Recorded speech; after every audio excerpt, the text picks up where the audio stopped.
Иттің сынағы. Бір кісінің Майтабан деген танадай үлкен қара төбеті болыпты. Өзі асқан сақ ит екен. Қора маңы қасқыр жоламапты. Біреу келе жатса, дыбысын алыстан естіп, абалап жар салады екен. Ал онда ештеңе сезбесе, қара жолдың үстіне барып, көлденең түсіп, тапжылмай жатып алады. Бір күні Майтабан тағы да қара жолдың үстіне барып жатса, көрші ауылдың Майлаяқ деген көк төбеті қарап тұрып, мұның сыры не деп ойлапты. Майтабанның күн сайын қара жолдың үстіне барып жатып алатынын көреді екен.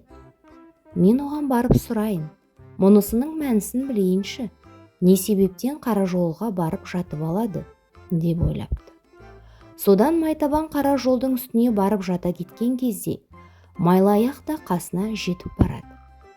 Әй Майтабан, осы сен не себептен қара жолға келіп жатып аласың, деп сұрапты. Бұған Майтабан, мен осында жатып адам баласын сынаймын, деп жауап беріпті. Бұған Майлаяқ таң тамаша қалады.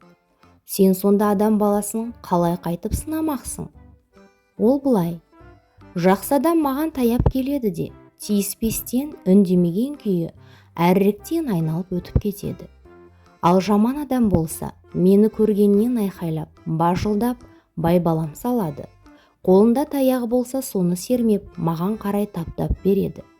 Таяқсыз болса, жерден тас не кесек алып, маған қарай лақтырады.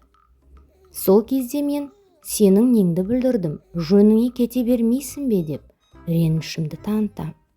Осылайша күн сайын осы жолмен қанша жақсы адам, қанша жаман адам өтеді, соны біліп алам. Майтабанның бұл сынағына Майлаяқ таңданып жүре беріпті. Иттің де сыншысы болады екен.